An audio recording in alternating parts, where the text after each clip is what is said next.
how to delete powered by Shopify at the bottom of your Shopify website. So right here, we want to go to our online store or website and go to the themes page. If you don't see it here, you can simply search for themes in the search bar and it's going to take us to the same page.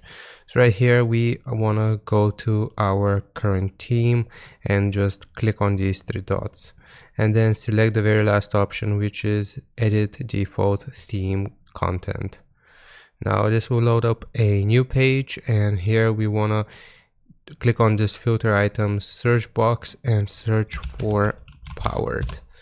Once we have this selected, then you will see this powered by Shopify. We want to click on this menu here and press spacebar once so this disappears.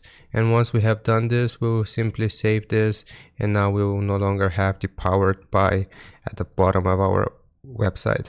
So I hope this helps you out. Leave a like and sub, and I'll see you next time.